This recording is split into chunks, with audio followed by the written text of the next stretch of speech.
नमस्कार, मैं नियाज खान और आप देख रहे हैं एनएमएफ न्यूज। तू डाल डाल मैं पात पात, ये कहावत तो आपने जरूर सुनी होगी और इसी कहावत के तर्ज पर कुछ कर्नाटक की राजनीति देखी जा रही है, क्योंकि दो नेताओं के बीच कुर्सी की लड़ाई शुरू हो गई है और ये दोनों ही नेता कांग्रेस के बड़े और दिग्गज नेता हैं। एक तो खुद सीएम सिद्धारमैया हैं और दूसरे deputy CM D K Shivakumar हैं।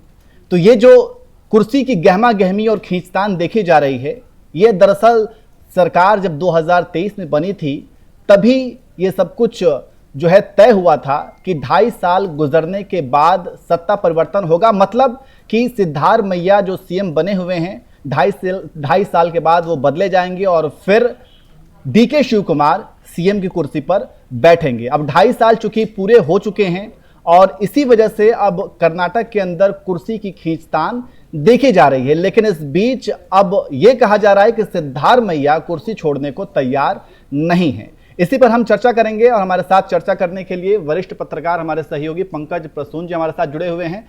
पंकज जी, कर्नाटक की जो वर्तमान राजनीतिक परिस्थिति देखी जा रही है और जिस तरीके से मैंने शुरुआत में ही कहा कि डाल डाल और पात पात वाली जो चीजें वहां पे नजर आ रही हैं, क्या लग रहा है आपको कि इन दो दिग्गज नेताओं की जो आपस की कुर्सी की खींचतान है वहां के राजनीति को किस तरीके से प्रभावित कर रही है? नहीं न्याय, सबसे पहले तो ये बात कि ये 2.5 साल वाला जो शिगुफा है जी, ये किस कांग्रेस के नेता ने कहा है? मतलब डीके शिव कुमार भी इससे इनकार कर रहे हैं, सिद्धारमैया भी इनकार कर रहे हैं, मल्लिकार्जुन खड़गे भी ऐसी किसी बात से इनकार कर रहे हैं। किसी नेता ने तो ऐसा कहा नहीं। हाँ, ये असल में आया, ये अनौपचारिक रूप से बंद कमरे में इस तरीके की जो बातें आई कि अनौपचारिक रूप से बंद कमरे में ये बात हुई थी कि 2.5 साल मीडिया को बताया। जी, वो बंद कमरे में ऐसा कौन था जिसने मीडिया को बताया? मुझे नहीं पता। ये जो रीजनिंग हर दोनों तरफ से दी जा रही है वो तो यही कि इस तरह की कोई बात नहीं हुई थी। जी, दूसरी बात, महत्वपूर्ण बात यह है कि डीके शिव कुमार के 10 लोग दिल्ली में लगातार कैंप किए हुए हैं जी, और वो धरना दिए हुए हैं कि डीके शिव कुमार को मुख्यमंत्री बनाओ। और बेंगलोर में जब डीके शिव कुमार से पूछा जाता है तो कहते हैं कि मुझे नहीं जानकारी है कि कौन गया है। ऐसा हो सकता है कि आपका 10 विधायक दिल्ली में पड़ा हुआ हो और उसमें एक मंत्री भी शामिल है और आपको जानकारी ही नहीं हो। इसका मतलब कि आप जनता को बेवकूफ समझ रहे हैं या पत्रकारों को। तीसरे इनका जो कैरेक्टर है वो सिद्धारमैया की बोली देखिए। वो कह रहे कि आला कमान कहेगा तो मैं 5 साल तक कंप्लीट करूंगा अपना कार्यकाल। अरे आला कमान क्यों बोलेगा भाई? आप तो मुख्यमंत्री बने हैं ना, आप तो इनकार कर रहे हैं ना कि 2.5 साल के लिए नहीं हुआ था, तो बने रहिए। तो इसमें आला कमान कहां कहेगा? और एक आला कमान है इसमें मल्लिकार्जुन खड़गे, वो खुद कह रहे हैं कि आला कमान कहेगा तब फैसला होगा। मुझे यह समझ में नहीं आया कि मल्लिकार्जुन खड़गे जो कि राष्ट्रीय अध्यक्ष है कांग्रेस के, उनका आला कमान कौन से आ गया, क्योंकि वो तो सबसे बड़े पद पे हैं और कांग्रेस का जो संविधान है उसके अनुसार तो राष्ट्रीय अध्यक्ष से बड़ा कोई होता नहीं है। अब ये मल्लिकार्जुन खड़गे का आला कमान कौन हो गया? मुझे लगता है हर किसी को पता है कि राहुल गांधी है वो। अब राहुल गांधी पे आते हैं। अब राहुल गांधी का ट्रैक रिकॉर्ड देख लीजिए। एक पंजाब मिला था संभालने के लिए, कैप्टन अमरिंदर सिंह बड़े आराम से चला रहे थे, सरकार कांग्रेस मजबूत थी जी। सिद्धू ने अपना बकवास शुरू किया, राहुल गांधी आलाकमान पहुंचे वहां, उन्होंने चन्नी को बना दिया। उसके बाद कांग्रेस का क्या हुआ पंजाब में आप सबने देखा। इसी तरह का एक क्राइसिस राजस्थान में आया, सचिन पायलट बनाम अशोक गहलोत। ठीक इसी तरह अशोक गहलोत पुराने नेता, ओबीसी नेता, और सचिन पायलट वो चेहरा जिसके दम पे चुनाव जीता गया था, कैंपेन हुआ था जी। वो तो जो राहुल गांधी ने तो अपना घोर मट्ठा कर दिया था। अंतिम समय में प्रियंका गांधी आके बचा ली सचिन पायलट को किस तरह मना के, लेकिन परिणाम क्या हुआ? चुनाव बाद बुरी तरह हार गए। अब ये फिर से अलग कमान है और कर्नाटक वाला सिचुएशन ठीक राजस्थान की तरह, ओबीसी नेता वहां भी अशोक गहलोत, यहां भी सिद्धारमैया ओबीसी नेता, वहां सचिन पायलट सबसे लोकप्रिय चेहरा, यहां डीके शिव कुमार सबसे लोकप्रिय चेहरा। अब यहां फिर से आला कमान की चर्चा हो रही है। मतलब मैं कहने का मतलब है कि जब भी इस तरह की क्राइसिस आई है कांग्रेस रसातल में ही गई है, कभी वहां से बाउंस बैक नहीं किया है। ये इतिहास बता रहा हूं मैं।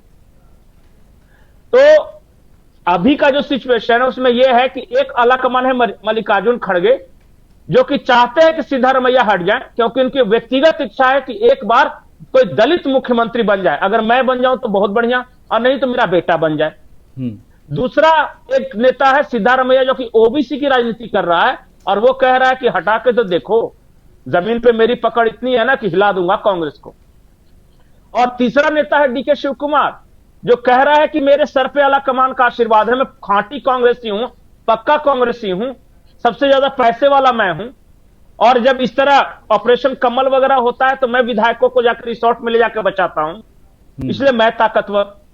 अब ये इन तीनों में फैसला करना है कि कौन रहेगा और कौन नहीं रहेगा। दो नाराज होगा, एक खुश होगा, बोलेगा कोई नहीं, लेकिन सामने से आके कोई राजनीति में इतना बेवकूफ नहीं है।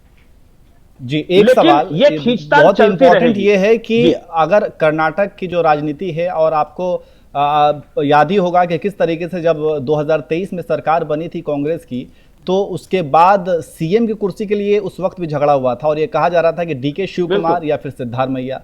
लेकिन उसके बाद तय हुआ कि सिद्धारमैया चूंकि सीनियर हैं और उनकी मजबूत जो है पकड़ है, इस आधार पे और सीनियरिटी के आधार पे उन्हें सीएम का पद दिया गया और उन्होंने शपथ ली। लेकिन इसके साथ साथ ये भी चर्चा बनी रही खबरों में, मीडिया के हवाले से आई कि 2.5 साल के लिए ही हैं वो, फिर 2.5 साल के बाद वो बदले जाएंगे, डीके शिव कुमार आएंगे। लेकिन यहाँ पर सवाल ये है कि आखिर कांग्रेस के पास विकल्प क्या है? अगर दोनों नेता जो कि दिग्गज नेता हैं, अगर वो अड़ जाते हैं तो कांग्रेस के पास क्या विकल्प होगा, और इसमें बीजेपी को क्या कोई फायदा हो सकता है? देखिए, ये ऑपरेशन पंजा है, इसमें ऑपरेशन कमल जैसा कुछ है नहीं। ये आपस में कौन मुख्यमंत्री बनेगा इसके लिए खींचतान है, पहली बात। दूसरी बात, आपको क्या लगता है कि आज डीके शिव कुमार को अगर मुख्यमंत्री बना भी दिया जाए तो सिद्धारमैया शांत बैठेंगे? वो चन्नी की तरह इसका चक्रघिन्नी नहीं बना दिए तो फिर कह दीजिएगा, क्योंकि जमीन पे उनकी बहुत बड़ी पकड़ है और ओबीसी के बहुत स्ट्रांग नेता है। और दूसरी बात, सामाजिक समीकरण के दृष्टिकोण से देखें तो डीके शिव कुमार कौन है? वो कलीगा है। वो कलीगा का सबसे ज्यादा पकड़ किसके पास है? तो एचडी कुमारस्वामी या उनके फादर जो देवेगौड़ा साहब हैं उनके पास। तो वो कलीगा तो ऐसे भी कम संख्या, ऊपर से भी दो पहले से डिवीजन हो गए, भाई कुछ तो जाएंगे कुमारस्वामी की तरफ, एचडी देवेगौड़ा की तरफ, जो बाकी बचेंगे वही डीके शिव कुमार की तरफ जाएंगे। अगर कांग्रेस से ओबीसी छिटक गया तो क्या होगा, यह भी तो सोचना है। और ऊपर से ये मल्लिकार्जुन खड़गे, इनकी उम्र 85 साल से ऊपर हो गई है, इनकी आखिरी इच्छा है कि मैं अपने बेटे को सेट कर दूं कम से कम। तो प्रियांक खड़गे के लिए ये दलित नेता कह के प्रोजेक्ट कर रहे हैं।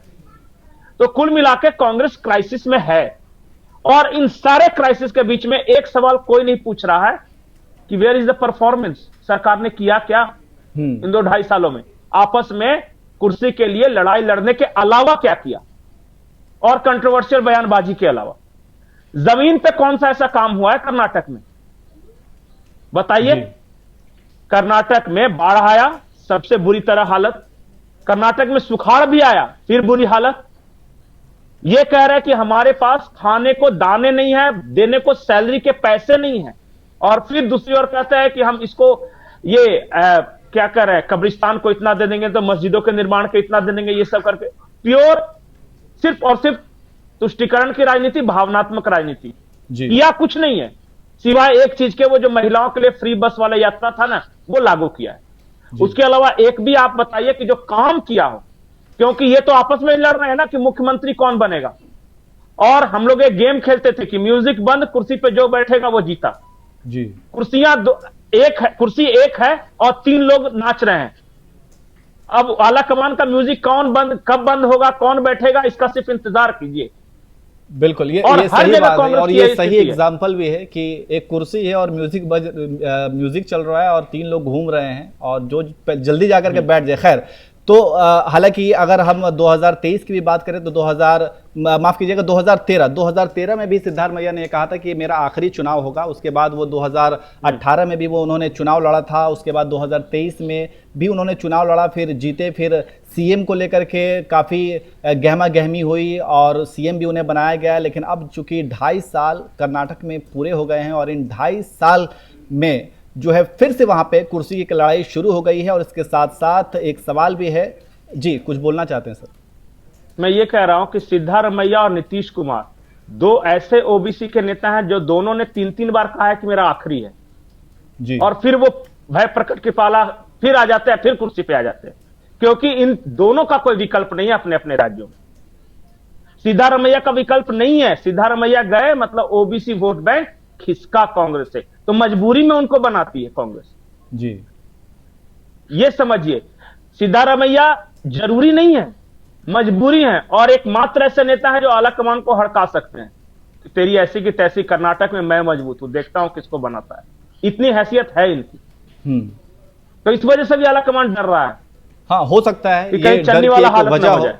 हाँ, ये डर की वजह हो, लेकिन एक बात तो साफ है कि ये सत्ता की जो लड़ाई और कुर्सी की जो लड़ाई है, इसमें जनता के जो समस्याएं हैं और जो विकास है उस पर कोई बात नहीं कर रहा है, और इसको लेकर के विपक्ष भी सवाल हमेशा से कर्नाटक में उठाता रहा है। खैर, आपको क्या लगता है कि कर्नाटक में जो खींचतान चल रही है कुर्सी के लिए, इसमें कौन सफल होगा, और क्या वाकई में 2.5 साल के बाद सिद्धारमैया के बाद डीके शिव कुमार वहां के सीएम बनेंगे, या फिर किसी और तरह की राजनीतिक परिस्थिति वहां पर देखने को मिलेगी? आप भी कमेंट करके जरूर बताएं। नमस्कार।